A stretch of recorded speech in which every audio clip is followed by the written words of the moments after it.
Ce programme vous est présenté par la NEP. Ce programme vous est présenté par Air Algérie. Le Nomad Fashion, partenaire styliste du programme.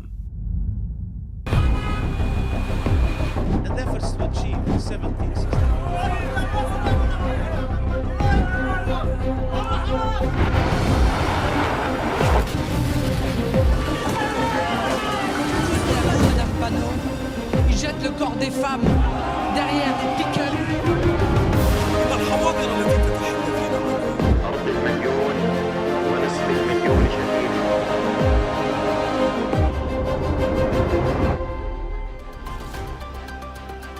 Bonsoir à toutes et à tous, je suis heureuse de vous retrouver pour ce nouveau numéro de la grande émission.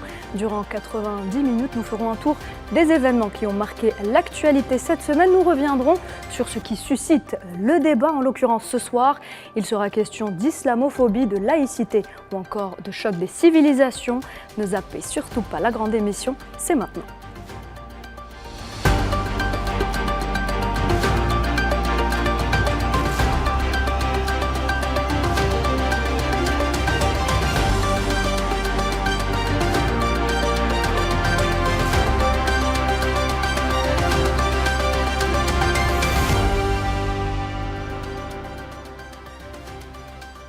Alors au sommaire ce soir, l'islam et l'Occident, on a choisi de revenir sur cette question qui divise l'autre côté de la Méditerranée.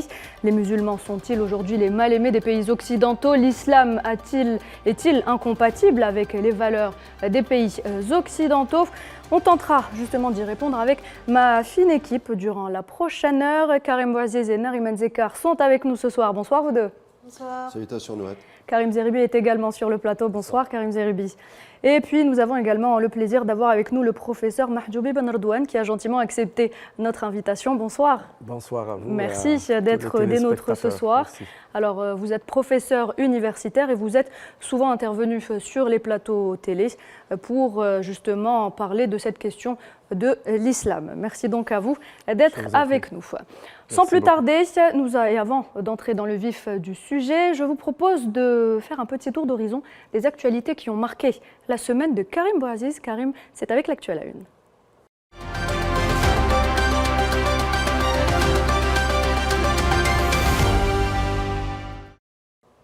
Alors Karim, qu'avons-nous au menu ce soir ? Beaucoup d'événements ont en effet traversé le monde. On aurait pu parler de cette trêve à Gaza. Va-t-elle tenir?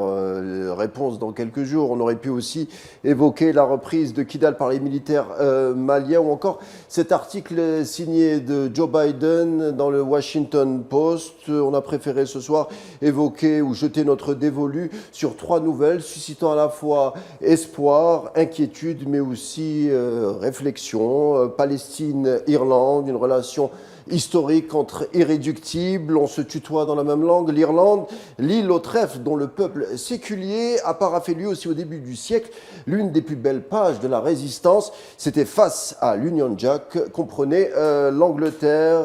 On ira en Afrique ensuite, République démocratique du Congo, un massacre grandeur nature, 6 millions de morts en l'espace d'une décennie, un massacre pas comme les autres qui nous implique tous peu ou prou. On verra pourquoi. Et enfin, il y a 60 ans, l'assassinat de John Fitzgerald Kennedy, le traumatisme est toujours là. Mais pourquoi donc les Américains sont-ils sceptiques à l'endroit de la thèse officielle ? Et c'est officiel, Karim, pour commencer, l'Irlande a expulsé l'ambassadeur israélien à Dublin. L'Irlande, au fond, qui n'est pas un pays comme les autres. Pas un pays comme les autres, et on va l'illustrer avec cette affiche. Elle était une fois la révolution de Sergio Leone. Les cinéphiles auront reconnu, c'est l'histoire de la fraternité humaine entre deux protagonistes. L'un révolutionnaire désabusé irlandais, l'autre un bandit mexicain amer, mais dont l'idéal révolutionnaire face à l'injustice les ramènera en quelque sorte à la vie. Si le réalisateur italien de ce film, sorti en 1971, a écrit un rôle pour un révolutionnaire révolutionnaires irlandais. Cela n'est pas le fait du hasard. L'Irlande, l'île du combat révolutionnaire, a encore une fois cette semaine démontré cet attribut avec Mary-Lou McDonald, chef du Sinn Féin, qui dénonce les exactions à Gaza. Au diable la raison diplomatique. On demande à l'ambassadeur sioniste de quitter les lieux. On regarde. Israel claims to act in self-defense.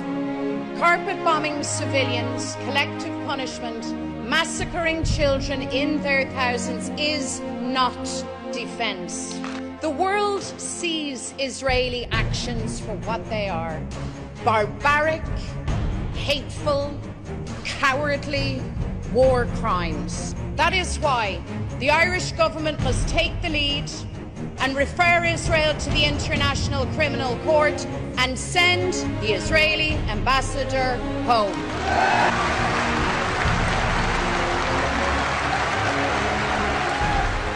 Alors Karim, comment expliquer cette prise de position de l'Irlande ? L'Irlande, Nourad, c'est un peu aussi un romantisme révolutionnaire qui plonge cette tradition dans l'histoire, toujours avec le 7e art, qui nous raconte aussi cette séquence qui commence en 1916 avec un film, Michael Collins, qui nous raconte une belle épopée du révolutionnaire, justement Michael Collins, qui est campé par un altier, Liam Neeson, excellent acteur, mais on peut citer également le film Hunger, qui parle aussi de Bobby Sands, qui est aussi député, révolutionnaire, poète irlandais, qui a fait tout pour dénoncer le colonialisme anglais, emprisonné justement par les Anglais. Il ira jusqu'au bout dans sa sinistre prison pour dénoncer l'injustice. Et je ne raconte pas la fin du film. Si les téléspectateurs ne l'ont pas vu, je les invite vivement à découvrir ces deux pépites. Mais en tout cas, pour parler de l'Irlande par l'aspect politique, le Sinn Féin est au pouvoir aujourd'hui, dont les figures tutélaires ont toutes pris les armes pour la libération de l'île, mais ont aussi appuyé sur le levier juridique international de la diplomatie et de la culture. En conclusion, on a observé sur certains murs à Gaza les effigies justement de Michael Collins et de Bobby Sands, mais également de George Abbas, Che Guevara et encore Jamila Bouhirat.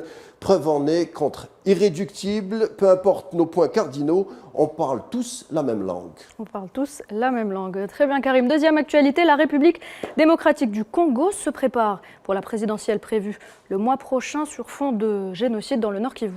La tension en RDC, Nohad, justement dans les régions Nord Kivu et son lot de 6 millions de morts en l'espace d'une décennie, qui a fait réagir cette semaine les Américains, puisqu'une délégation dépêchée sur place, emmenée par Avril Haines, qui est coordinatrice du renseignement américain, preuve que la tension suscite des inquiétudes du côté de la Maison-Blanche. Vous l'avez dit, les prochaines élections de la RDC, Félix Tshisekedi compte se représenter, mais s'embarque dans la campagne avec un handicap certain, puisque l'insécurité traverse encore cette région du Nord Kivu. Alors qu'est-ce qui se passe justement dans cette zone? L'ONU a émis un rapport où on pointe les rebelles du M23 qui s'adonnent à tout type d'exactions. En Europe, c'est le silence complet. Paul Kagame, le président rwandais, dément par exemple toute implication concernant justement ce groupe du M23, mais les enjeux de cette région suscitent moult débats. Et pourquoi ce silence autour de la question, Karim ?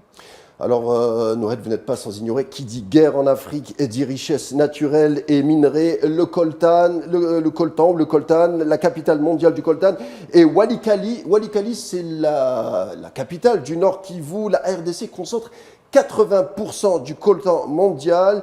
Mais vous me poserez la question, et alors? Eh bien, nous sommes actuellement 8 milliards d'êtres humains dans le monde. Peu importe où nous vivons, village, ville, zone enclavée, désert, plaine, tout un chacun est muni d'un smartphone, indispensable à nos vies. Le coltan minerai protège justement la surchauffe des batteries pour éviter que le téléphone vous explose au visage. Eh bien, sans le coltan, pas de smartphone. On vend actuellement pas moins de 130 millions de smartphones par mois, c'est 1,5 milliard de téléphones par an, le coltan ou le cobalt qui sert d'alliage pour les téléphones, les avions, les missiles, les consoles de jeux par exemple, pas d'aéronautique sans coltan ou cobalt. La RDC concentre, je le répète, 80% de cette richesse dans le monde, des exploitations essentiellement dans le Nord Kivu, dont la guerre sert surtout à ce que la RDC n'exploite pas ou ne jouisse pas de ces richesses, des richesses qui prennent la direction de l'Occident et dont la RDC ne perçoit que 3% de la production de ce minerai, et sans oublier naturellement, comme on le voit à l'image, que la condition ou les conditions des travailleurs sont déplorables et suscitent beaucoup d'inquiétudes par rapport à l'endroit des ONG. Et à la une également, Karim, retour sur ce drame qui a changé l'Amérique, c'était un certain 22 novembre 1963.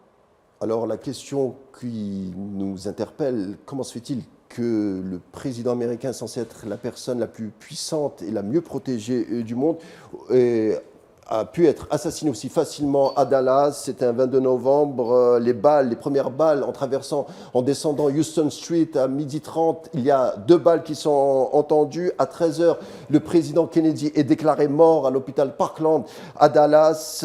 Pas d'autopsie sur place, alors que la loi américaine stipule qu'une autopsie se fasse sur place. À bord de l'Air Force One, le vice-président Lyndon Baines Johnson prête serment. Alors selon la Constitution NOAID, on ne peut prêter serment que sur le sol américain. Donc déjà, on voit des dysfonctionnements. À 15h, tout de suite, on a un suspect. C'est Lee Harvey Oswald qui est arrêté dans un cinéma. On se rappelle aussi que les premiers mots de Lee Harvey Oswald qui dit « I am a patsy », c'est-à-dire « je suis un bouc émissaire ». 2 jours plus tard, Lee Harvey Oswald sort du commissariat entouré d'agents et pourtant un homme sort de nulle part. Il le tue muni d'un revolver avec une balle dans le ventre. C'est un certain Jack Rubinstein qui n'est autre que le parrain de la mafia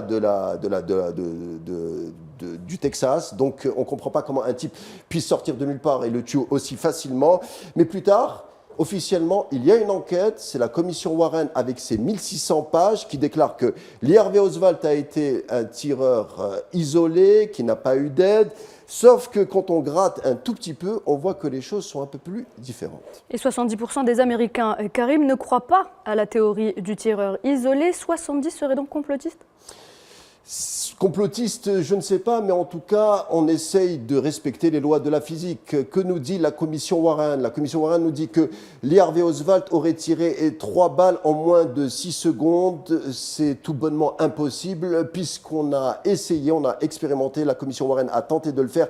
Aucun résultat n'a abouti à ça. Oswald aussi se trouvait au 6e étage avec un vieux fusil qui date de la Première Guerre mondiale, qui était un fusil italien complètement rouillé. On a fait passer des tests à Oswald au nitrate pour voir si justement il a eu est-ce qu'il a touché de la poudre ou est-ce qu'il a touché un revolver. Le résultat a été négatif, mais aussi selon Oswald aurait tiré par derrière, et il y a un film qui sort en 1965 qui est rendu public et on se rend compte que le convoi du président Kennedy reçoit une balle en face, donc forcément, automatiquement, le tireur ou le coup mortel viendrait d'en face, ce qui n'a pas pu faire Lee Harvey Oswald.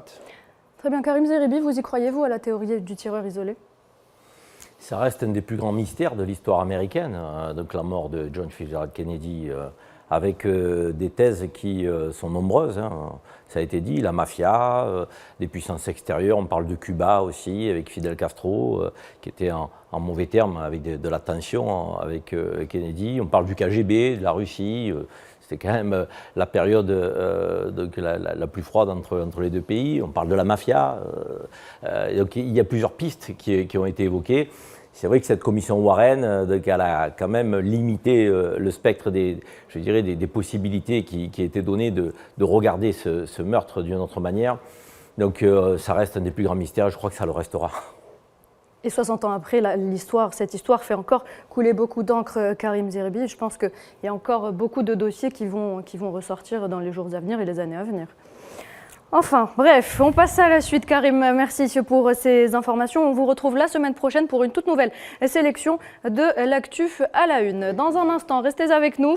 Le débat tant attendu, l'islam et les musulmans ont-ils leur place en Occident? Un sujet d'actualité à l'heure où l'Occident, justement, développe une véritable aversion pour les musulmans et que la laïcité est au cœur de tous les débats.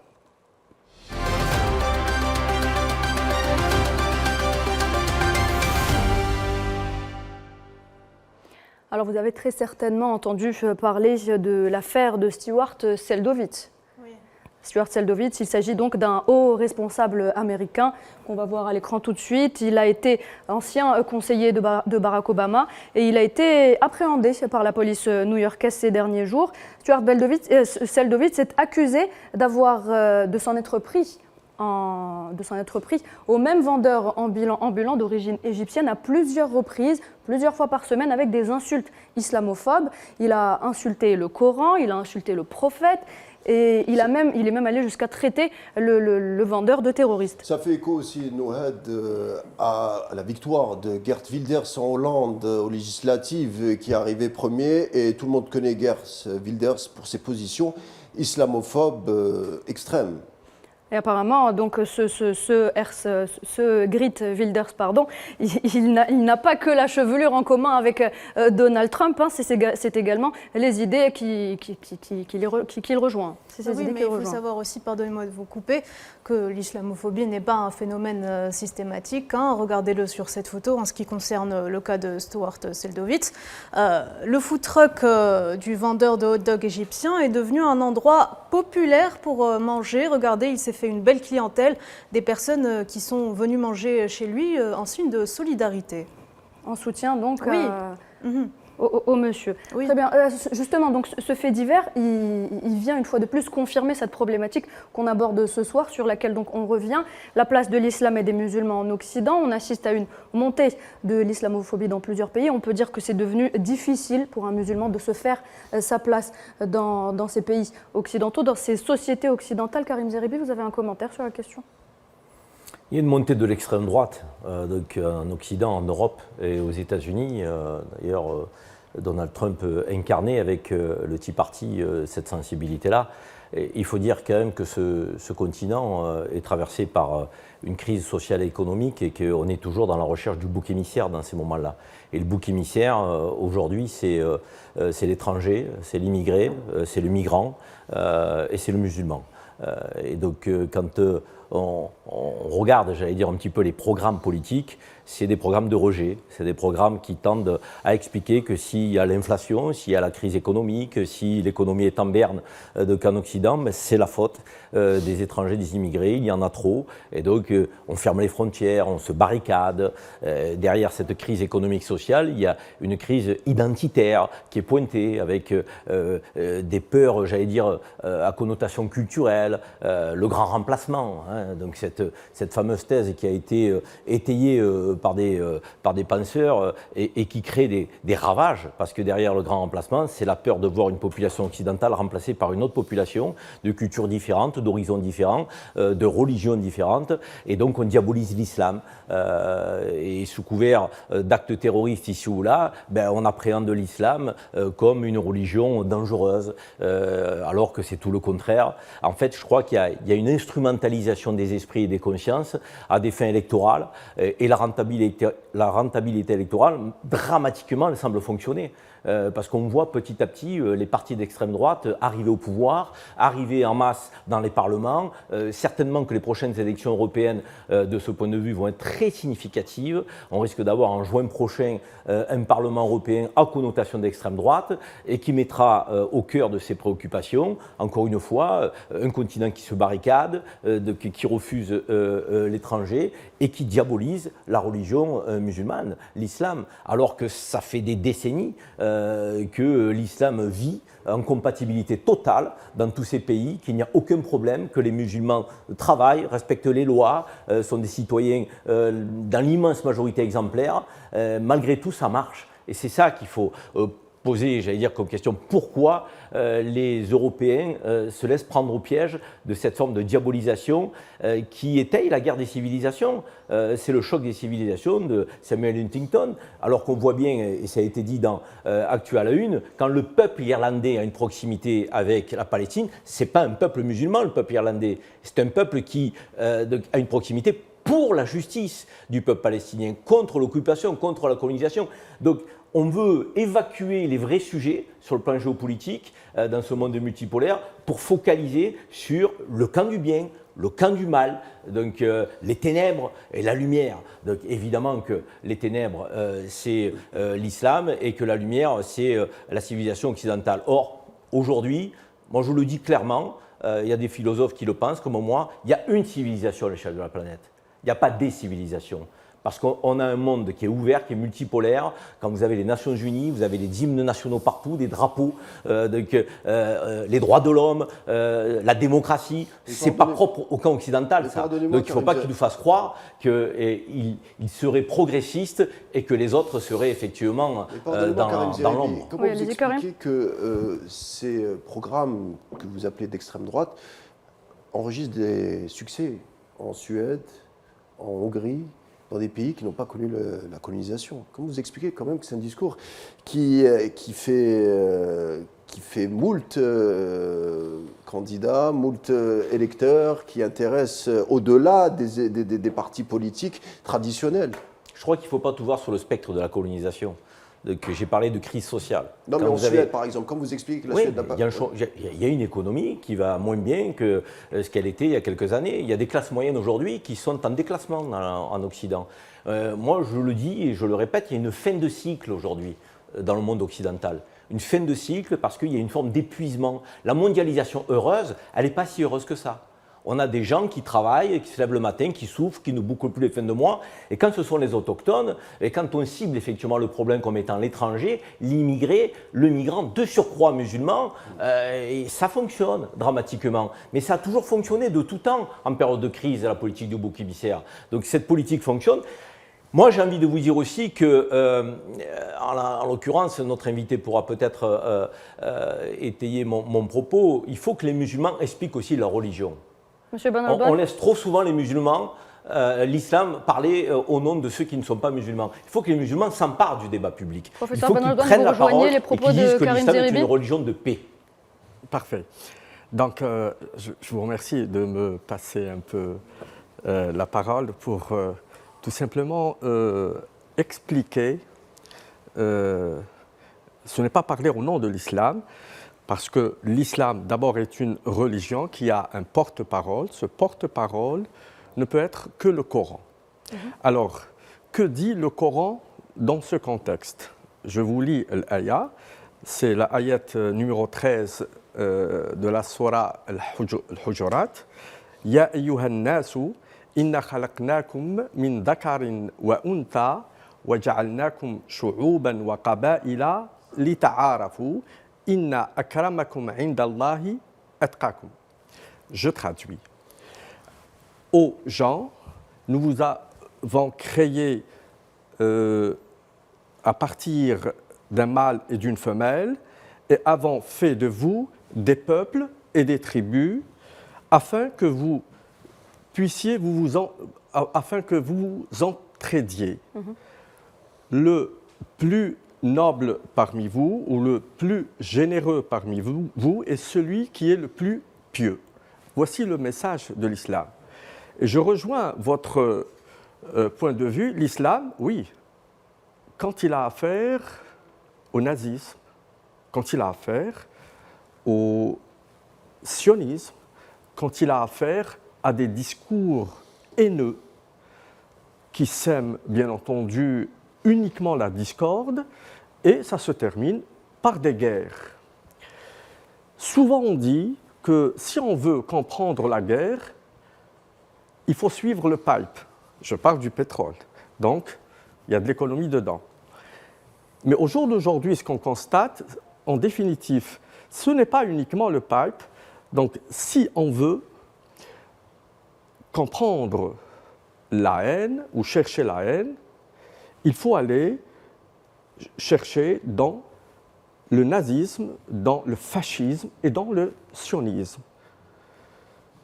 Deux leviers ont été utilisés pour manipuler et transformer un certain nombre de vérités et arriver à une situation où, au moment où nous avons des bombes qui tuent des femmes, des personnes âgées, des enfants par milliers, on appelle à une marche contre l'antisémitisme. Est-ce que nous sommes dans un monde qui est malade? Oui, nous sommes dans un monde qui est malade. Il y a une pathologie à la fois sioniste, à la fois nazie et fasciste, qu'il va falloir traiter. La thérapie existe. L'excès de mensonge conduit à pratiquement un comportement hystérique. La propagande mensongère ou la campagne propagandiste mensongère qui est menée par l'Occident a en définitive retrouvé son équilibre, mais son équilibre à 180 degrés. Pourquoi? Parce que l'opinion publique, au jour d'aujourd'hui, n'est plus ou ne peut être plus victime d'un média unique, même s'il y a une confédération, un consortium qui prêche la même parole. Nous avons aussi tout individu qui dispose d'un petit smartphone. Il est à la fois journaliste, il est à la fois connecté à travers tous les réseaux et il arrive à distinguer le vrai et du faux. Alors la place qu'ont les musulmans aujourd'hui, professeur Benjedouane, au sein des sociétés n'est plus la même. On l'a vu notamment avec les événements du 11 septembre. Le 11 septembre a complètement changé la donne. Finalement, Nariman, vous avez des chiffres pour nous. Ah oui, mais tout d'abord, il faut savoir que les Occidentaux ont commencé à stigmatiser les musulmans et à questionner leur loyauté à partir, comme vous l'avez évoqué, Nohed, des événements du 11 septembre 2001 où l'ex-président américain George Bush s'était engagé dans ce qu'il a qualifié de croisade, soit les campagnes militaires qui ont débouché sur les agressions de l'Afghanistan et de l'Irak, donc deux pays musulmans. S'en est suivi après des campagnes médiatiques de grande ampleur ciblant les musulmans et les arabes. D'ailleurs, une enquête menée par l'ONU en 2020 démontre, regardez, que 37% des Européens et 30% des Américains sondés ont une opinion négative sur les musulmans. Ils font même l'amalgame entre islam et terrorisme. Je tiens à rappeler que ces chiffres datent de 2020. Ils sont peut-être revus à la hausse aujourd'hui. Karine Zeribi, il y a vraiment un avant-après 11 septembre finalement pour les musulmans. Oui, mais après, il faut rapporter aussi les choses à leur réalité. Sur le continent européen, il y a 500 millions d'habitants et il y a 4% de musulmans. Sur 500 millions d'habitants, 4% de musulmans. Mais qui, dans les programmes politiques, occupent, j'allais dire, plus de la moitié des propositions, alors souvent négatives, pour expliquer comment résoudre les problèmes du continent européen si on résout le problème effectivement de l'immigration, des migrants, de l'islam. C'est une foutaise. Je ne sais pas si on se rend compte de l'instrumentalisation. Alors que, je le répète et je le dis sur les plateaux français, je le dis ce soir, l'immense majorité des immigrés qui sont au sein de l'Union européenne sont utiles à l'économie européenne, respectent les lois européennes et des pays dans lesquels ils sont. Donc, et les musulmans pratiquent leur religion dans la dignité, dans le calme, dans la sérénité. Donc, et on veut les associer à cette poignée de fanatiques qui n'ont rien à voir, de mon point de vue, avec l'islam. En tout cas, pas l'islam que l'on m'a transmis à moi, français, d'origine algérienne, de confession musulmane. Et donc, ces formes d'amalgame, aujourd'hui, perdurent, gagnent du terrain. Mais on ne peut pas analyser ça si on fait fi de la situation économique et sociale. Ce continent est en décadence. Ce continent est à bout de souffle. Et si on prend aujourd'hui les États-Unis, c'est la même chose. L'inflation frappe les Américains. C'est le pays le plus endetté du monde, les États-Unis. Donc, curieusement, plus grande puissance, plus endetté. Et quand vous n'avez pas d'espérance, quand vous n'avez pas de visibilité sur le devenir de vos enfants, des générations futures, et qu'on vous dit, ben, le fautif, c'est lui. Vous savez, c'est celui qui est différent, qui a une culture différente, qui a une identité différente, qui a une religion différente. Ben, les esprits faibles y croient. force est de constater qu'il y en a des esprits faibles, avec une médiatisation souvent donc de faits divers, qu'on grossit. Là aussi, si on ramène ça au nombre de musulmans, en réalité, ça ne représente pas grand-chose. Alors, ça ne veut pas dire qu'il ne faut pas gérer le flux migratoire, ça ne veut pas dire qu'il ne faut pas lutter contre les extrémistes qui se servent de l'islam pour commettre l'irréparable. Ça ne veut pas dire ça, mais ça veut dire que l'essentialisation est inacceptable. L'essentialisation est instrumentalisation dans le débat politique européen aujourd'hui. Je vous le dis, si on n'a pas des forces alternatives au sein desquelles les citoyens européens de confession musulmane s'engagent pour dire qui ils sont, ce qu'ils font, pour être moins discrets, pour ne pas faire œuvre de culpabilité. Donc, il faut aujourd'hui que cette communauté s'engage, prenne sa place. Aujourd'hui, elle est invisible. Parce que moi, je peux vous le dire, pour connaître la France, des gens de confession musulmane à des postes de responsabilité, il y en a beaucoup dans le monde de l'entreprise. Il y en a beaucoup des intellectuels, il y en a beaucoup des acteurs associatifs, il y en a beaucoup qui servent la République française dans l'ombre. Mais il faut aujourd'hui qu'ils passent de l'autre côté, à la lumière, et qu'ils disent qu'ils sont citoyens français, d'origine maghrébine, subsaharienne, asiatique, et de confession musulmane. Et cette forme d'identité plurielle, aujourd'hui, elle n'est pas expliquée, elle n'est pas appréhendée. Et donc, on veut nous faire croire qu'il y a aujourd'hui un conflit identitaire dans le pays. Il n'y a pas de conflit identitaire. Tout ça est, de mon point de vue, fantasmé, mais force est de constater que ça fonctionne dans les urnes. Professeur Baladouane, pour beaucoup, M. Zeribi parlait d'instrumentalisation, pour beaucoup, islam égale islamisme radical, intégrisme et même terrorisme. D'où vient justement cet amalgame? Comment nous, musulmans, aujourd'hui, en 2023, on peut redorer, entre guillemets, l'image de l'islam en Occident? Alors, redorer l'image de l'islam, en fait, c'est comprendre l'islam tout simplement. Je peux me permettre de parler de l'islam, encore une fois, le seul et unique porte-parole de l'islam, c'est le Coran, parce que je parle au nom de l'islam, j'essaie d'expliquer, parce que c'est peut-être la religion que je connais le mieux. Je ne connais pas les autres religions. Je ne pense pas que les autres religions appellent ou laissent entendre comme quoi il faut s'entretuer, comme quoi il faut tuer des enfants, mentir, faire de la propagande, déformer l'histoire. Si je prends le cas de la France, qu'on connaît tous, alors on place quelqu'un qui parle au nom de l'islam, je ne cite pas le nom, vous devinez, il ne maîtrise ni la langue, ni la religion, ni la sociologie, je ne sais pas quelle école il a fait. On le présente sur tous les plateaux et on traite d'extrémistes, de fondamentalistes et je ne sais pas trop quoi, un certain Tariq Ramadan, qui pratiquement respire le bon sens. Il est très, je dirais, très cartésien, très cultivé. On l'élimine d'une façon extraordinairement forte et on le met pratiquement au silence. Il est normal que les gens prennent une idée très mal, une caricature de l'islam. Et on ne peut pas parler d'un islam qui est raconté par quelqu'un qui est totalement ignorant de la matière. Maintenant, le texte que je viens de vous lire, qui est un texte coranique, il y a une dimension très importante, c'est qu'il appelle à l'entraide entre toutes les tribus, toutes les populations, tout le monde. Et à quel moment ce verset est venu? C'est lorsque l'islam était à son apogée. C'est lorsque Mohammed sallallahu alayhi wa sallam est entré à la Mecque. C'est-à-dire, il a été chassé, vous savez, de la Mecque. Après, il s'est renforcé, etc. Après, il a eu beaucoup d'alliances. Et il est revenu à la Mecque, justement, en force. Et là, ce verset vient appelant à la sagesse.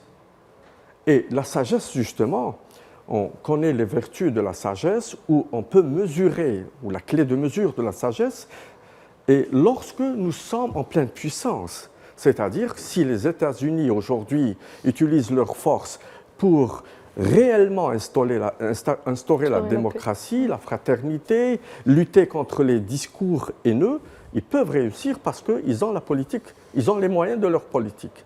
Voilà ce que je peux dire. Nous n'avons pas besoin de redorer l'image de l'islam. Les gens sont suffisamment intelligents, ils savent lire, ils savent écrire, et le certificat de fin d'études n'existe plus. Parce que je vous rappelle que le certificat de fin d'études est une invention purement française qui était appliquée pour les Algériens en Algérie. Alors, bien sûr, au jour d'aujourd'hui, on comprend très mal. Qu'est-ce que c'est qu'un certificat de fin d'études? Donc, les gens sont suffisamment intelligents pour lire le Coran et lire ce verset et pour comprendre que l'islam n'a jamais tenu un discours haineux ni envers les musulmans, ni envers les autres croyances, même pour les non-croyants. Parce qu'on dit « Ya ayyuhan nas ». On parle à tout le monde. À tout le monde. Pas aux musulmans, pas aux croyants, pas aux chrétiens, pas à tout le monde. Voilà ce que je... Très bien. Karim Zeribi, vous aviez un avis sur la question? Non, la coexistence entre les religions, elle fonctionne. On n'en parle pas, mais elle fonctionne en France. Je veux dire, les chrétiens et les musulmans vivent remarquablement bien ensemble. Que les juifs, les musulmans, les chrétiens, je veux dire, ça fonctionne. Après, on prend toujours, j'allais dire, un cas isolé pour en faire une généralité. Et comme on a une caisse de résonance qui est très importante avec la sphère politico-médiatique, donc derrière, on donne le sentiment que tout ça ne va pas, qu'on est au bord de la guerre civile. Donc, ce qui n'est pas le cas du tout. Moi, je peux vous le dire, et je peux vous dire encore une fois que ce qui exaspère les musulmans de France, c'est la manière dont on les présente et l'absence de visibilité dans les sphères de pouvoir et l'absence de visibilité dans les sphères médiatiques. Mais il faut aussi, moi je ne suis jamais dans le discours victimaire, qu'on pointe aussi peut-être la part de responsabilité. Quand il y a des élections, les Français de confession musulmane ne sont pas ceux qui votent le plus. Et je pense que quand on est citoyen d'un pays et qu'on veut se faire entendre et respecter, le droit de vote, c'est aussi un devoir. Mais est-ce que ce n'est pas parce que dans tous les programmes, dans la majorité des programmes qu'on leur propose, que proposent les candidats, les musulmans ne se sentent pas représentés? Non, c'est pas vrai parce que on taxe même Jean-Luc Mélenchon et son parti en France d'être pro-musulman et de faire de l'électoralisme. Tous les partis ne sont pas islamophobes. Il ne faut pas non plus tomber dans une forme d'excès d'analyse. Donc il y a un parti qui pointe les musulmans. Alors c'est curieux parce que ce parti était antisémite il y a quelques années. Maintenant il est islamophobe. Donc il a changé de cible. C'est plus pratique de pointer les musulmans aujourd'hui. Ça rapporte plus que de pointer les juifs. Mais Karim Zeribi, on remarque qu'il y a une aversion pour les musulmans. C'est dramatique de pointer les uns ou les autres. Il faut pointer personne. Mais on remarque qu'il y a une aversion pour les musulmans. Il y a même certaines personnes, certains politiques qui disent que l'islam est incompatible avec les valeurs musulmanes. C'est un fait. C'est ce qui est dit. Comment on peut avancer une telle ânerie, une telle grossièreté? La laïcité. La laïcité? Oui. La laïcité, ce n'est pas une religion, cher Non. ami. La la laïcité, c'est la liberté de conscience de croire ou de ne pas croire. En quoi les musulmans ne sont pas en accord avec la laïcité? À partir du moment où ils peuvent pratiquer leur religion en toute dignité, ce que permet la laïcité, les musulmans donc sont tout à fait conformes au principe de laïcité. Faire croire le contraire est une hérésie. Là, vous savez très bien de quoi il est question quand on parle de vêtements, quand on parle de piscine, quand on parle d'éphémérides. C'est un sujet sur lequel on reviendra, Karim. À chaque année, quand on parle par exemple du mouton de l'Aïd, quand on parle des caricatures, c'est le débat de la laïcité qui revient. La laïcité, c'est vrai que sur le terrain, sur le terrain des idées de la laïcité, c'est exact ce que c'est pas parce que certains veulent utiliser la laïcité comme une arme contre les musulmans qu'il faut tomber dans le piège. Il faut l'appliquer, la laïcité, à la lettre. Et si on l'applique à la lettre, c'est une chance pour les musulmans. On y revient justement, Karim Zeribi. Comme c'est une chance pour tous les croyants et non-croyants. Parce qu'après tout, la laïcité, c'est la liberté de croire ou de ne pas croire. Chacun est libre en conscience de faire ce qu'il veut. Moi, je trouve que c'est une chance formidable, la laïcité. Mais il faut qu'on soit fidèle à ses principes. Pas qu'on les détourne contre une religion en particulier, et en l'occurrence l'islam. Parce que là, c'est du laïcisme. Le laïcisme, c'est l'excès de laïcité pour déformer les principes de laïcité. Moi, je suis laïque, je suis musulman. C'est compatible, parce que la laïcité n'est pas une religion. Très bien. Alors il faut dire que les médias ont leur part de responsabilité dans tout ce qui se passe en ce moment. On a notamment, on va prendre l'exemple, vous parliez de caricatures, Karim, donc Charlie Hebdo, avec les nombreuses caricatures faites à propos du prophète. L'islamophobie, est-ce qu'elle est encouragée justement par ces médias occidentaux? Je vous propose justement cet éclairage qu'on va avoir tout de suite avec la journaliste Amina Kalash. Elle est journaliste indépendante, elle collabore avec la nouvelle chaîne de télévision alternative Le Média. Elle est avec nous depuis Paris. Amina, bonsoir. Merci d'avoir accepté de participer à la grande émission. Alors, vous êtes journaliste franco-algérienne de confession musulmane et comme beaucoup, vous faites face à une stigmatisation en France. Pensez-vous justement que les médias encouragent cette stigmatisation et en d'autres termes l'islamophobie, Amina?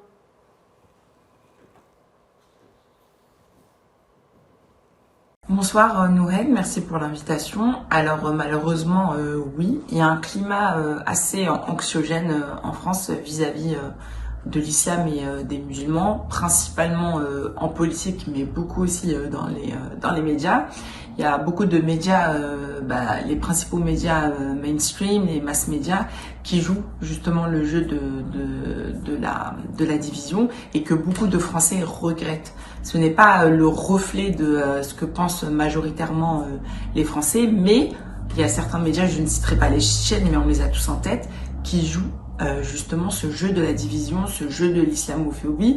On s'en est rendu compte à plusieurs reprises sur le traitement médiatique de plusieurs sujets, par exemple la guerre en Palestine, ou encore dernièrement avec le jeune Mourad, ce jardinier de 29 ans, qui a été entaillé au cutter avec une plaie de 15 cm. Donc ça s'appelle un homicide volontaire, mais l'affaire n'a pas été qualifiée en tant que telle, et le vieillard de 70 ans qui a agi comme ça en est ressorti justement. Donc là, on se rend compte que c'est un peu on va dire un traitement médiatique deux poids, deux mesures. Amina, le débat autour de la laïcité occupe une place importante dans la politique française, on en parlait à l'instant. Pourtant, cette laïcité n'est pas appliquée lorsqu'il s'agit des musulmans. Oui, en fait, le mot laïcité a bon dos en France, dans le sens où on n'est pas dans un pays laïque ou qui prône, on va dire, la laïcité, mais plutôt le laïcisme. C'est-à-dire qu'en fait, c'est une laïcité choisie, tout simplement. C'est que c'est une laïcité qui s'arrête à l'islam. Ce que j'entends par là, c'est que les polémiques sont créées constamment autour du débat de la laïcité, mais uniquement concernant l'islam. On a eu plusieurs exemples. Le dernier en date qui me vient à l'esprit, c'est celui avec les mamans qui portent le hijab et qui accompagnent leurs enfants lors de sorties scolaires. Donc ça veut dire que ces sorties se font vraiment en dehors de l'éducation nationale, en dehors de l'école. Donc ça veut dire que tout signe religieux ne dérange pas en soi.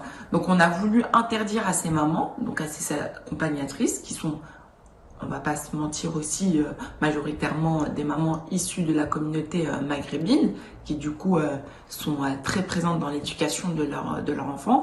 On a voulu leur interdire de porter le hijab dans la rue, qui en soi va à l'encontre justement de la laïcité, qui est grosso modo, je vais vulgariser, le fait de pouvoir pratiquer son culte dans un espace sans gêner pour autant, on va dire, les autres communautés. Donc on sait pertinemment que c'est interdit dans l'espace, on va dire, étatique, donc à l'école, dans certaines entreprises, même si on le voit très bien que dans certaines entreprises étrangères, il y a plusieurs jeunes filles étudiantes qui arrivent à trouver du boulot parce qu'on leur autorise justement à pouvoir porter le hijab et ça ne dérange personne. Donc on va dire que c'est plutôt le voile lié à l'islam qui dérange, parce que par exemple quand c'est les communautés chrétiennes ou les communautés juives, là il ne dérange pas. Donc ça nous montre encore une fois qu'il y a un réel problème religieux autour de l'islam uniquement, et que du coup la France se dit un pays qui pratique la laïcité. Merci Amina Kalash, merci pour cette intervention. Je rappelle que vous êtes journaliste indépendant et que vous collaborez aussi avec la chaîne de télévision Le Média. Vous étiez en direct avec nous depuis Paris. Karim Zeribi, on en revient aux médias, ils encouragent cette islamophobie? Par rapport à ce que vient de dire la journaliste, c'est intéressant parce qu'elle pointe un phénomène qu'on a constaté ces dernières années. C'est la visibilité musulmane qui dérange. Ce n'est pas que les musulmans soient en dehors des règles, parce que, encore une fois, dans l'immense majorité des cas, ils ne le sont pas. Le voile n'est pas porté à l'école publique, c'est très bien. Hein, moi, je suis pour les principes de laïcité pour tous. Les détenteurs du service public ne portent pas non plus le voile. Donc, les musulmans respectent, en fait, en réalité. Mais comme il y a une visibilité sur la voie publique, dans l'espace public, ça dérange. Et comme ça dérange, il y a des tentations donc de politique à élargir le cadre de la laïcité. Mais pour faire quoi? Pour contraindre les musulmans donc, à ne pas être eux-mêmes. Or, en France, on a du mal à comprendre qu'une femme qui porte le voile n'est pas une femme obligée, qu'elle peut le faire en conscience, dans sa relation à Dieu. Donc, elle a aussi ce droit-là. Or, aujourd'hui, on détourne ce port du voile en expliquant qu'elle est opprimée, oppressée par le père ou les frères, et que c'est une religion qui ne prône pas l'égalité homme-femme. Donc, on ouvre la boîte de Pandore au fantasme. Je ne dis pas qu'il n'y a pas des filles forcées, je ne dis pas que... Mais comme dans toutes les communautés, toutes les religions, il y a des femmes opprimées. Vous croyez que les 250 000 femmes qui sont victimes aujourd'hui de violences en France, ce sont des femmes musulmanes? Il faut qu'on arrête. Donc cette forme de stigmatisation amalgame insupportable. Donc il faut qu'on remette, j'allais de dire, la laïcité au centre de nos préoccupations, mais la vraie laïcité, pour tous et partout. Qu'on ne fasse pas une laïcité spécifique pour les musulmans. Oui, pas de parce poids, que de ça, mesure. c'est très mal vécu. C'est ce que disait normal Nina que ce Kalash. soit mal vécu. Karim, oui, mais ça fait pas mal d'années que les gens expliquent l'islam aux autorités, aux médias, aux intellectuels. Ces gens-là connaissent l'islam, ils l'étudient, ils savent très bien de quoi il est question. Mais depuis le 11 septembre, on a remarqué quand même, ce sont des attaques contre l'islam. Et si la France ne voulait pas finalement de l'islam? Peut-être qu'on ne veut plus de l'islam, peut-être que l'islam aussi devrait sortir de cette posture victimaire. Je veux dire, en 2005-2006, par exemple, en Californie, il y avait des discours, par exemple, anti-mexicains. Et puis les Mexicains, à un moment donné, en ont eu marre. Qu'est-ce qu'ils ont fait? Ils ont fait grève. C'est-à-dire, tous les Mexicains de l'État de Californie, qui est la cinquième puissance économique du monde, ont décidé d'arrêter de travailler. C'est-à-dire les médecins, les chauffeurs de taxi, l'ensemble de la société s'est arrêté de travailler pour dénoncer ce regain de racisme. Pourquoi les musulmans en France ne le font pas? C'est-à-dire, il faut peut-être sortir de ce discours, d'essayer de se faire accepter tout le temps, se faire accepter. Selon la loi française, on est intégré à partir du moment où on paye des impôts. Donc, par conséquent, les musulmans en France, qui portent le voile ou pas, à partir du moment où on paye des impôts, on respecte la loi, on est intégré. Mais malgré tout, il y a quand même de la mauvaise foi. C'est peut-être qu'il faut changer le rapport de force. Vous savez pourquoi ils ne font pas comme les Mexicains? Parce que contrairement à un poncif qui est répété et qui est faux par les politiques français, les musulmans ne sont pas communautaristes. Les musulmans ne sont pas organisés en communauté. Les musulmans vivent leur religion individuellement, vont à la mosquée le vendredi, travaillent, éduquent leurs enfants, vivent avec leur famille, mais ils ne sont pas dans une approche communautariste. Ça veut dire qu'ils sont profondément républicains en réalité. Et ça, on ne le reconnaît même pas. S'ils étaient communautaristes, les 6 millions de musulmans en France, croyez-moi, ils pèseraient. Il y aurait des écoles. Il n'y en a pas, des écoles religieuses de confession musulmane. Très très peu par rapport au nombre de musulmans, alors qu'il y en a pour les autres religions. Donc il y aurait des lieux de culte dignes de ce nom, et pas des salles de prière. Donc, mais encore une fois, la réalité, c'est qu'on prend à défaut ceux qui pointent les musulmans comme étant des communautaristes et le problème de la société française, alors qu'ils ne le sont pas du tout. Ils vivent sereinement leur religion. Oui, on dit la même chose justement, mais malgré leurs efforts, en dépit de tout ce qu'ils montrent par rapport à une forme d'intégration, au respect de la loi, malgré tout, on continue à les attaquer, on les infantilise en disant que, par exemple, leurs femmes ne savent pas ce qu'elles font en portant le voile. Professeur Bourdon, je vous vois hocher la tête. J'aimerais avoir votre avis, du coup, sur la question. Si vous permettez, je voudrais agir un peu en amont. Oui. Je crois qu'il y a une guerre terminologique. Vous savez, la guerre terminologique, c'est un peu les fondements de la propagande.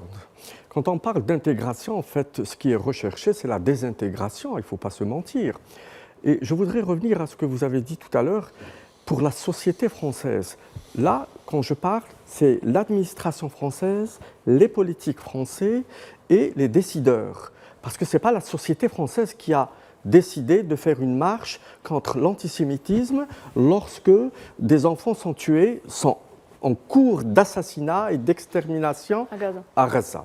Alors, la laïcité, si on revient au sens étymologique du terme, c'est la liberté de religion pour tout le monde. Et la France, elle est laïque? On est d'accord. Est-ce qu'elle est laïque en tant que république? Non, puisqu'ils ont des fêtes religieuses, n'est-ce pas?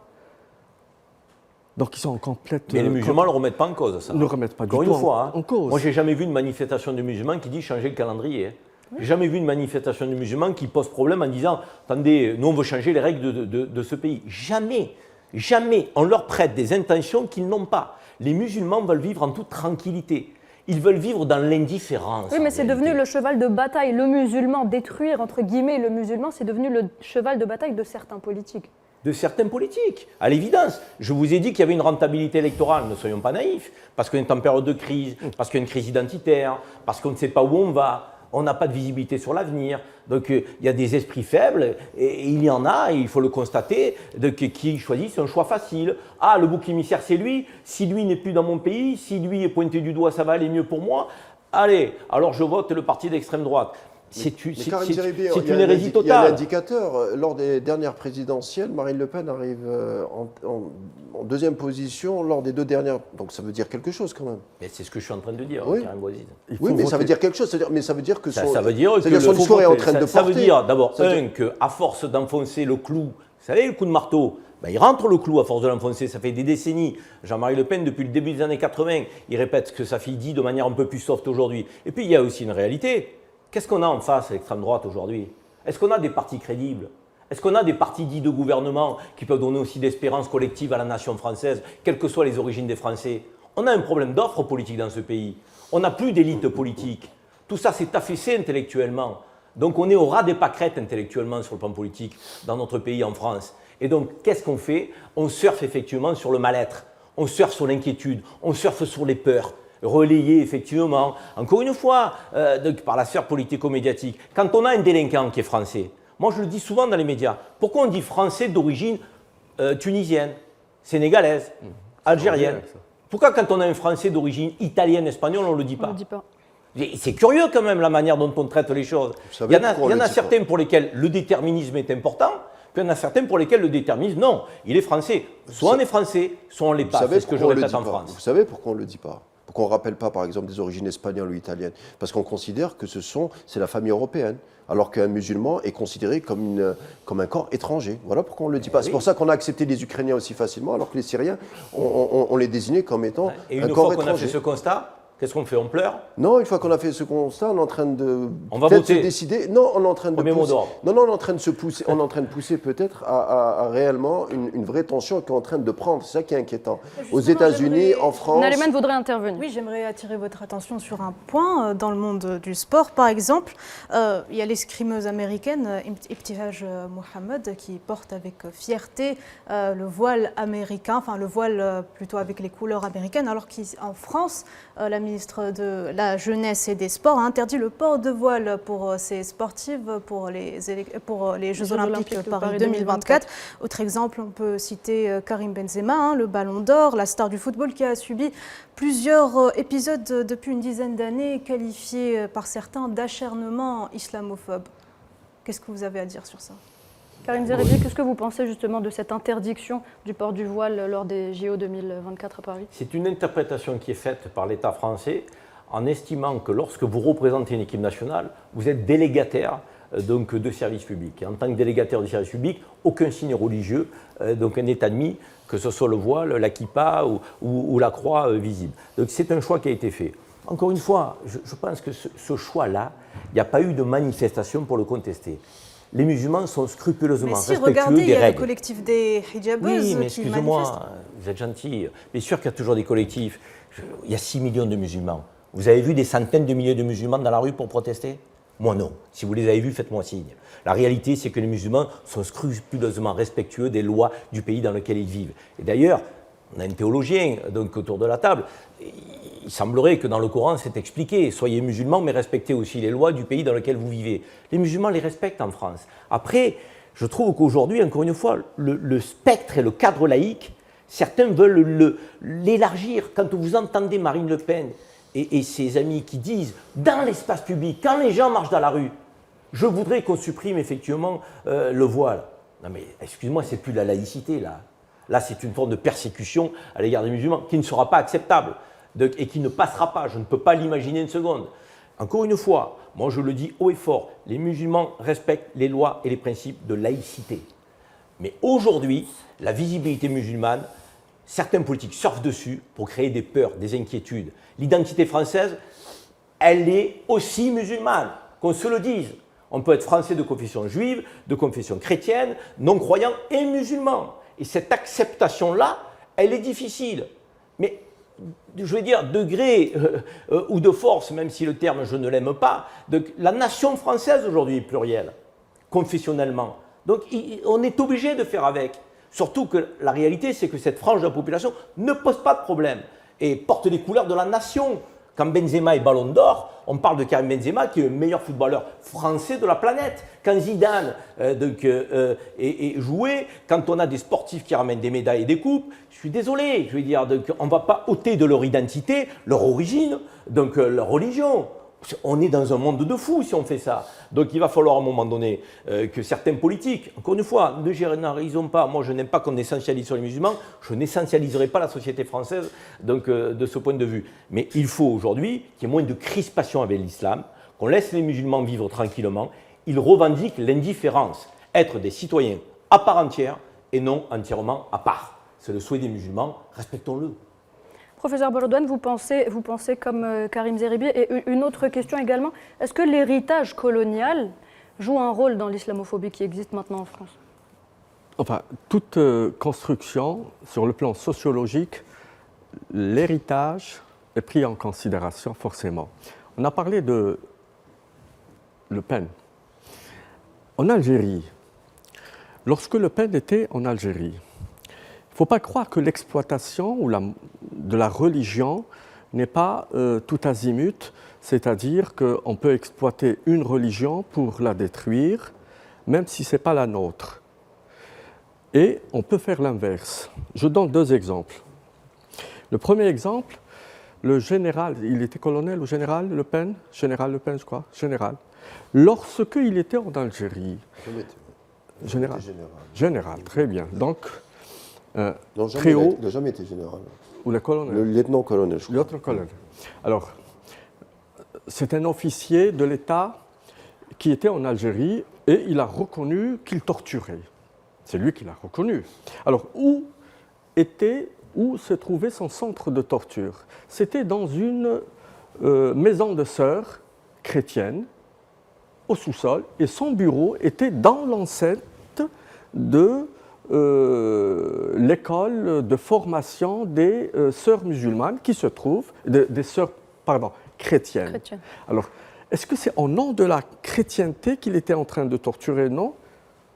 Je ne pense pas qu'un Algérien pense, musulman surtout, que dans le christianisme, il y a la torture. Alors, tout ce qui a été fait en Algérie, à partir de 1832, c'était au nom du christianisme. Est-ce que l'Algérien a fait une sorte, ou a développé un rejet par rapport au christianisme? Non, parce qu'il est de confession tout simplement musulmane. Je me rappelle qu'en 1982, et là je fais un peu une petite rétrospective dans le passé, le professeur Roger Garaudy, un philosophe, connu pour avoir surfé sur plusieurs confessions, même doctrines politiques. Donc il est passé du communisme au socialisme, après Mais il est arrivé à une conclusion où, vous savez qu'en Algérie, Mouloud Qasim Naïf Belkacem organisait régulièrement des rencontres sur la pensée islamique, où il y avait toutes les tendances des pays musulmans, sur le plan, bien sûr, de l'ijtihad, qui se réunissaient et chacun exprimait sa façon d'interpréter un certain nombre de choses liées à l'islam. Alors, le titre qu'il a choisi pour sa conférence, c'était « Désaoudiser l'islam ». Aujourd'hui, on se rend compte qu'avec beaucoup de retard, 40 ans après, on se rend compte qu'il avait vraiment raison et que nous n'avions pas vu venir les choses. Désaoudiser l'islam, pratiquement, on voit ce qui se passe aujourd'hui, c'est qu'un certain nombre de musulmans ont confondu l'islam avec l'Arabie saoudite. Et on ne doit pas aussi confondre l'islam avec l'arabe. L'islam est une religion, l'arabe c'est une langue d'abord, et un certain nombre, disons, d'individus qui sont de l'Arabie. Confondre entre les deux, cette confusion a été faite par justement une catégorie de politiciens pour commencer d'abord par l'arabophobie, puis et ensuite passer à l'islamophobie. Très bien, Karim Zeribi. Non, mais moi je pense que les populismes aujourd'hui surfent sur la méconnaissance. Excellent. Et il faut remettre de la connaissance au centre du débat public. Réintellectualiser le débat public et politique, j'ose le dire. Parce qu'il s'est tellement affaibli qu'aujourd'hui, un populiste arrive, raconte tout et n'importe quoi, et ça peut fonctionner. Prenez par exemple l'âge d'or de l'islam, jusqu'au XIVe siècle. Médecine, sciences, philosophie, art, culture. Qui, aujourd'hui, est capable d'évoquer cette période? Personne. On a l'impression que l'islam est une religion qui est née dans les ténèbres et qui suscite le terrorisme. Mais c'est une folie, quand même, ce raccourci.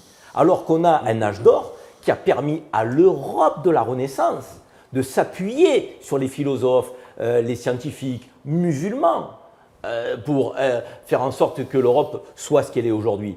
Donc moi je crois qu'on devrait revenir à une forme de rappel historique de ce qu'ont été les civilisations. Aujourd'hui, je disais qu'il y en avait une, parce que dans le monde multipolaire, ouvert, interdépendant, justement, je pense qu'on a une vous civilisation en parlez, humaine. Justement, Karim Zeribi, on doit passer à Nariman qui revient justement sur ce choc des civilisations. Elle a une vidéo à nous proposer. Ah oui, vous parliez tout à l'heure de bien et de mal. Dans la conjoncture des opérations génocidaires menées sur la bande de Gaza, Benjamin Netanyahou a reçu l'un des leaders évangélistes de l'Église évangéliste américaine, Franklin Graham. Regardez.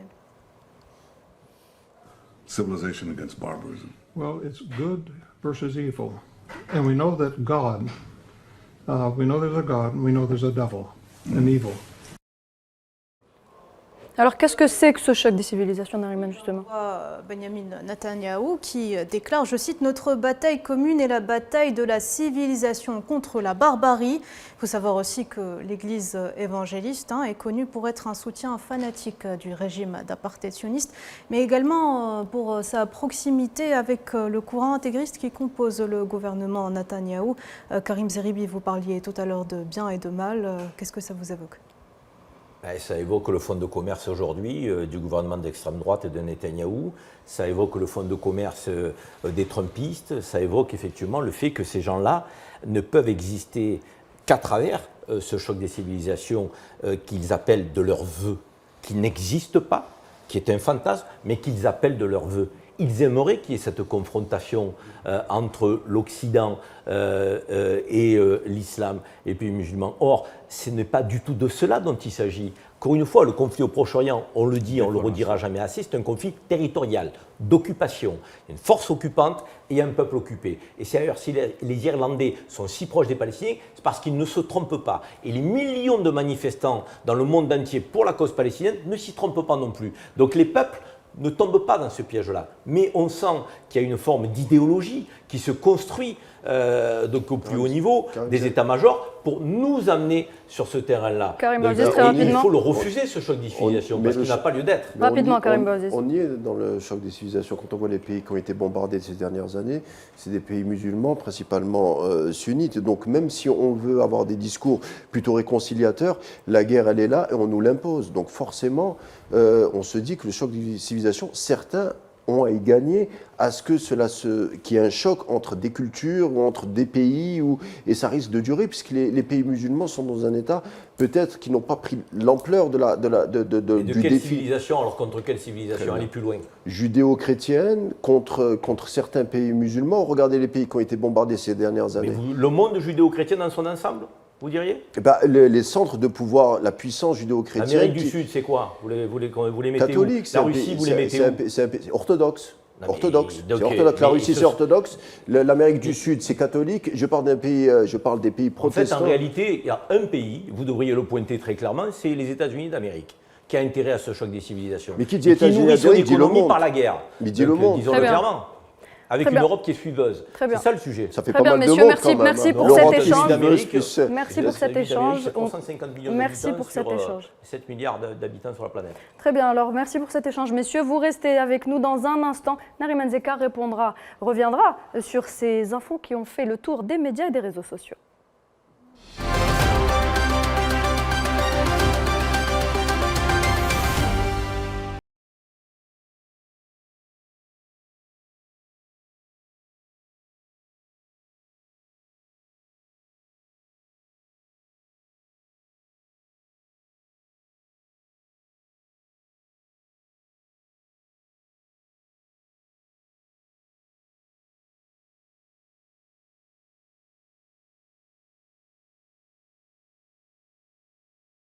Question suivante, s'il vous plaît.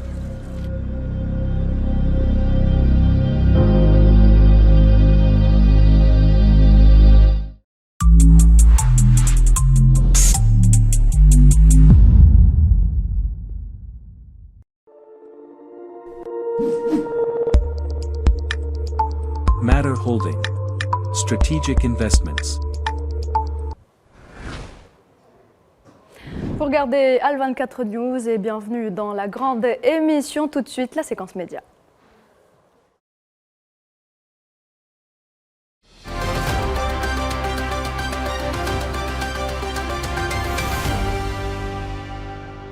Et c'est avec vous, Nariman Zekar. On commence avec l'élection d'un nouveau président en Argentine. Oui, alors regardez cette image. C'est Javier Milei, 53 ans, nouveau président argentin, élu dimanche dernier avec plus de 55% des voix. Sa victoire a surpris le monde entier et pour cause. Pendant toute sa campagne électorale, il a été le centre de l'attention avec des vidéos de plus en plus folles. Regardez.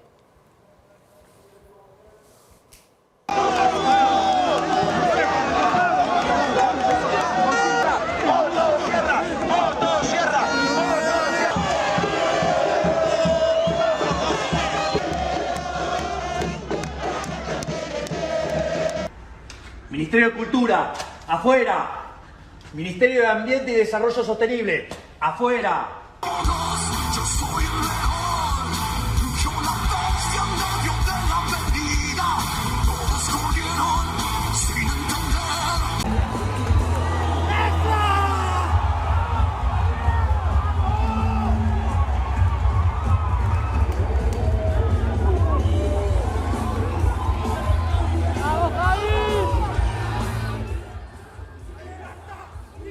Javier Milei, Nariman, donc c'est un sacré personnage. Un personnage, oui, charismatique et controversé. Il est devenu une sorte de Donald Trump 2.0 en plus extravagant.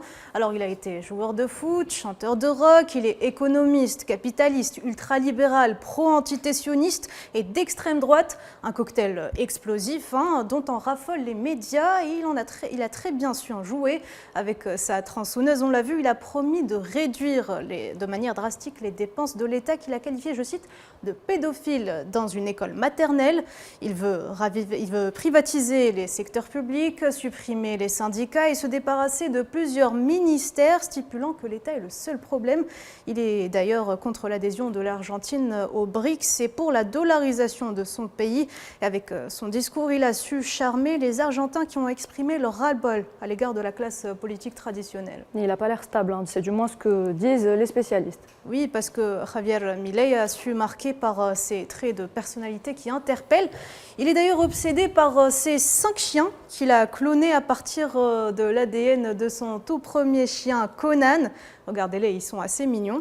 Il utilise même les services d'un médium pour rentrer en contact avec son doganglais, ce qui a fait douter les spécialistes de sa bonne santé mentale. Néanmoins, la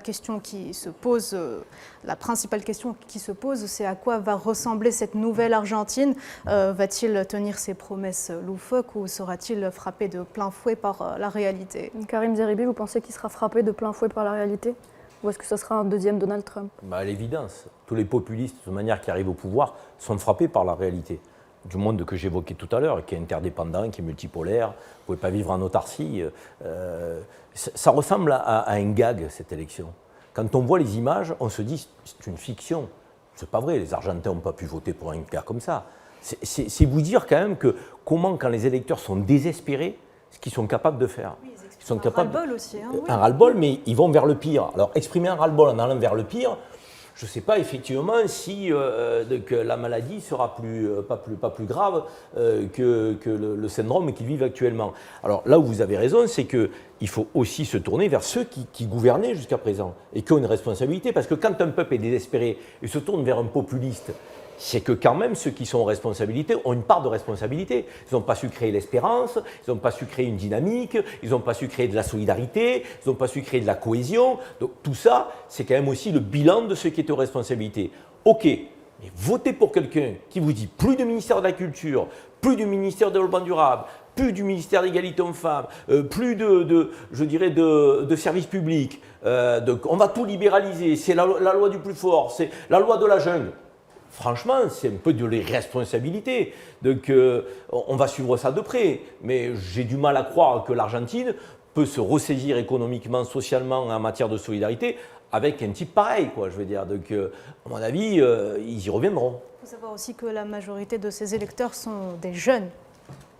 Donc, par contre, il a évoqué le fait qu'il ne voulait pas, qu'il était contre la privatisation des écoles et des hôpitaux.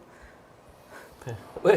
Donc c'est extraordinaire, contre la privatisation des écoles. On ne payera pas pour aller à l'école en Argentine. Autre information, Naïmen, qui a secoué les réseaux sociaux, l'affaire Mohamed Qassi, journaliste à TV5 Monde. Oui, depuis le 15 novembre dernier, une vague de soutien accompagnée de l'hashtag Mohamed Qassi a fait son apparition sur X. Le journaliste présentateur du JT 64 minutes Le Monde en français sur TV5 a été désavoué par sa chaîne après une interview qualifiée par beaucoup de musclée avec le porte-parole français de l'armée sioniste, Olivier Rafovitz. Interrogé sur la violence de l'entité sioniste à l'égard des Palestiniens, notamment sur les destructions des maisons, des hôpitaux et des écoles, Olivier Rafovitz a très vite perdu patience. Regardez cet extrait. Il n'y a aucune stratégie militaire qui fait que vous puissiez faire sortir, par exemple, si ces combattants s'y trouvent avant d'entrer dans l'hôpital. C'est impossible. Écoutez, vous connaissez le Hamas, vous avez vu ce qu'ils ont fait. Ils ont massacré des enfants, éventré des femmes, brûlé des gens, brûlé des maisons. Vous croyez quoi? Qu'ils se comportent selon le droit international? Qu'ils se comportent selon la justice, selon le respect du droit humain? Donc donc vous comportez comme le Hamas, c'est ce que vous nous dites ce soir? Là, vous comportez maintenant non pas comme un journaliste, mais comme quelqu'un qui prend une position politique. Olivier Ravel, vous venez de dire le Hamas, comment s'est-il comporté? Je vous demande si vous calquez sur eux. Non. Monsieur, je vous demande un peu de respect, s'il vous plaît. Ce que vous me dites là, c'est une attaque à l'État d'Israël et à Tsahal. Alors reprenez votre propos pour qu'on le comprenne. Non, reprenez-vous votre propos pour que je comprenne. Merci beaucoup Olivier Rafovitz d'avoir été avec nous en direct ce soir sur TV5 Monde. Merci à vous. Voilà, donc le lendemain de la diffusion de cette interview, la direction de l'info de TV5 Monde a publié un communiqué dans lequel elle désavoue son journaliste, déclarant que le comportement de Mohamed Qassi ne reflétait pas les valeurs de la chaîne. Pourtant, il n'a rien fait de spécial, il a juste demandé à son interlocuteur si l'entité sioniste utilisait la loi du talion. C'est une simple question journalistique que n'importe qui aurait pu poser, Karim Zerebi. En fait, quand vous faites votre métier de journaliste face à Tsahal, vous êtes sanctionné. Oui, voilà le message qui est passé. Voilà.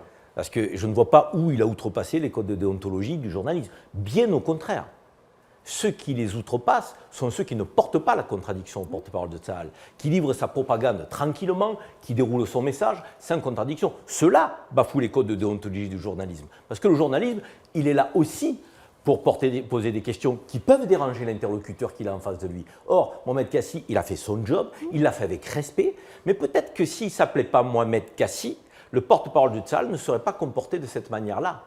Ça aussi, il faut peut-être s'interroger. Il a eu le sentiment d'avoir en face de lui donc, un militant de la cause palestinienne, alors qu'il avait un journaliste qui ne faisait que son travail. Exactement, et qui a posé des questions pertinentes. Et comme on n'a pas l'habitude d'interroger le porte-parole de Tsahal de cette manière en France, mais on l'a vu, il était très hautain, très sûr de lui. Respectez-moi. Mais monsieur, je vous respecte comme je dois vous respecter. Je vous pose des questions qui vous dérangent, c'est mon rôle de journaliste. La direction de l'information qui l'a sanctionné, pour moi, une forte responsabilité dans le message qui est envoyé. Exactement. Professeur Bajodoine? Très bien. Nous avons rencontré, ou nous avons pratiquement assisté à des scènes encore plus graves. Et c'était lorsque le secrétaire général des Nations Unies a fait son discours, et d'une façon très légaliste, en expliquant que, en fait, la question palestinienne ne date pas du 7 octobre. Et il a dit qu'il y avait une population qui était dans une prison pratiquement à ciel ouvert, où il y avait plus de 2 millions de Palestiniens qui étaient privés d'électricité, d'eau, etc. Et la réaction du représentant à l'ONU, qui était l'ambassadeur onusien de l'État... de l'entité sioniste. Plutôt de l'entité sioniste, c'est excellent, en lui disant « Dans quel monde vous êtes ?» Deuxième réaction très arrogante, et c'était le ministre de l'entité israélienne. Et là, moi, je ne veux pas aussi verser dans une terminologie que je n'explique pas. Pourquoi on l'appelle entité sioniste? On peut y revenir. Alors, la réaction du ministre, à qui on a demandé justement, il y avait plusieurs ONG qui lui ont demandé un peu d'expliquer un certain nombre de comportements et d'actions qui étaient opérés par l'armée israélienne et qui, bien entendu, concernaient les droits humains. Alors, il est monté sur la tribune et vous avez certainement tous vu comment il a déchiré. Oui. Alors, arrogance sans limite. Et c'est ce que nous avons eu là tout de suite avec cet extrait. Je voudrais rebondir maintenant sur... Très rapidement, monsieur Ben. Très rapidement, si vous permettez. Donc, sur le choc des civilisations. Non, une civilisation, c'est quoi? C'est l'aboutissement de la construction d'une société. Donc, c'est quelque chose de bien. Deux choses de bien ne peuvent pas connaître de choc. Nous, on l'appelle la complémentarité des civilisations. Pourquoi construire sur une hypothèse qui est fausse?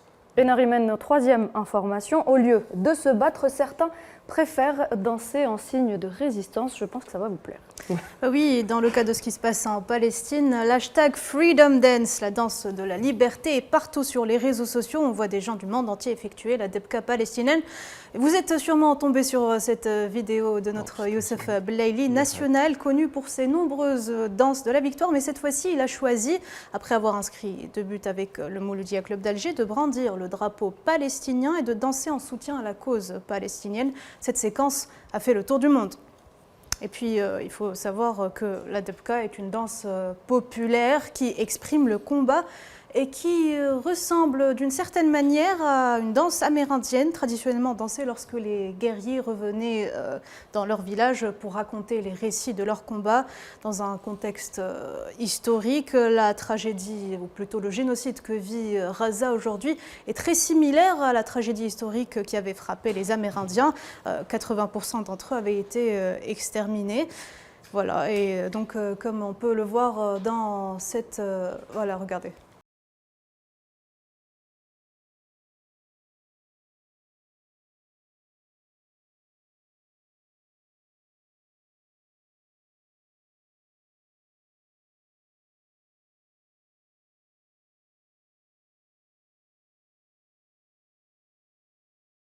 Karim Zeribi, la danse, un moyen de résister, un moyen de faire passer des messages aussi.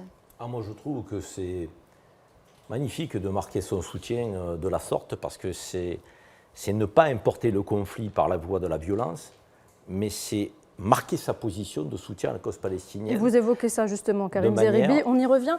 On va voir à l'écran, s'affiche une image, hein, c'est le tifo, c'est le magnifique tifo du club algérien, le Mouloudia Club d'Alger, qui soutient donc la Palestine. Je vous laisse reprendre vos propos, Karim Zeribi. Non, je disais que moi, l'importation du conflit elle est là, cette importation. Parce que quand on est sensible à la cause palestinienne, on l'importe, le conflit. Mais on peut l'importer par la non-violence.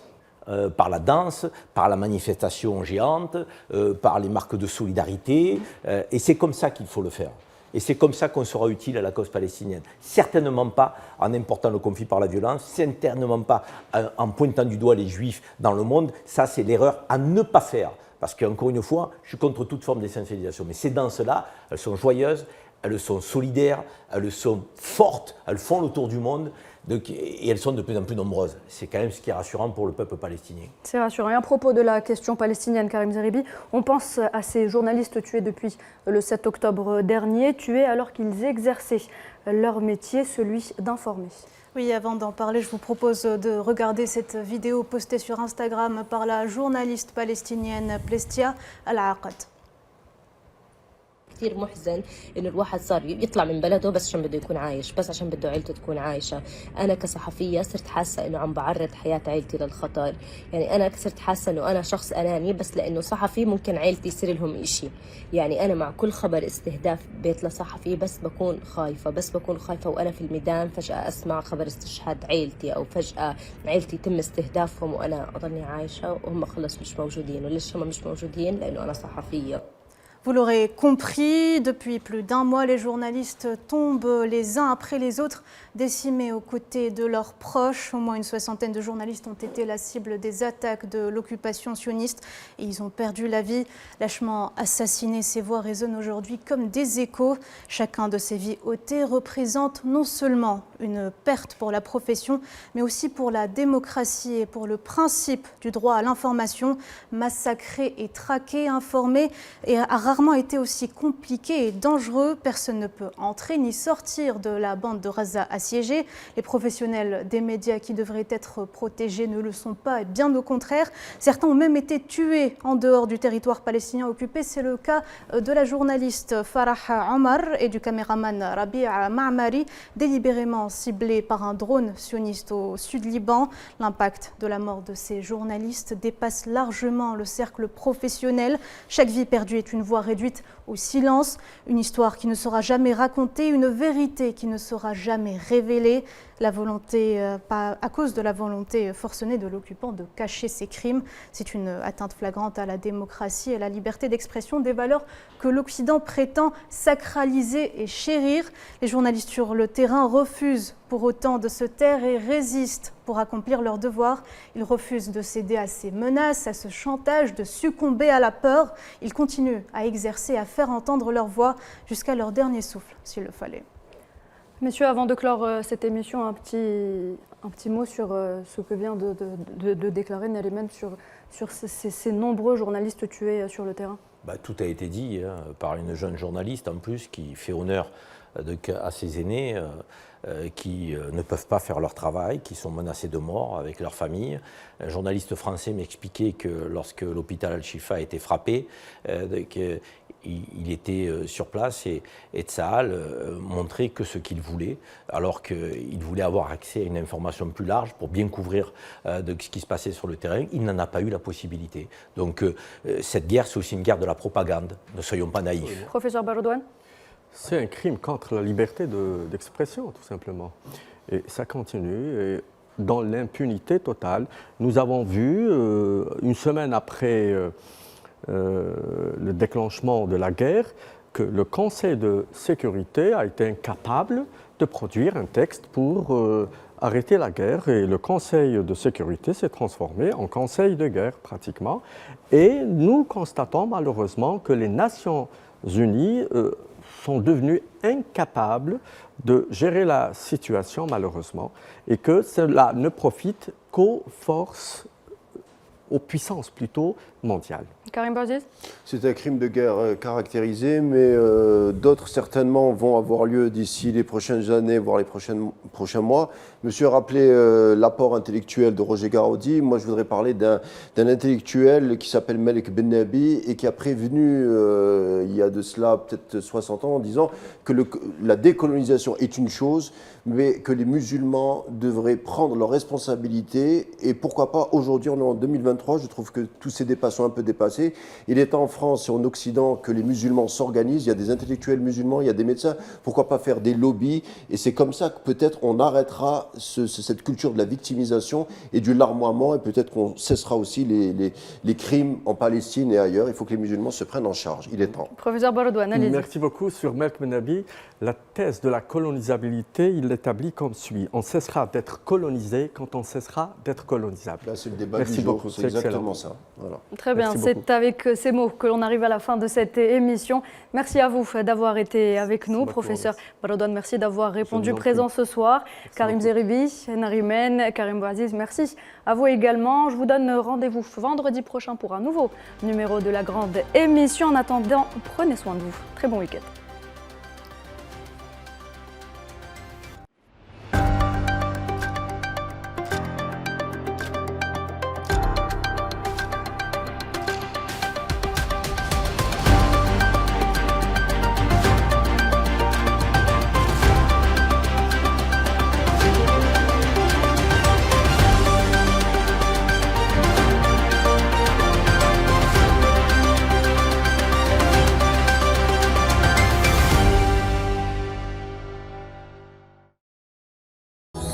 Ce programme vous a été présenté par l'ANEP.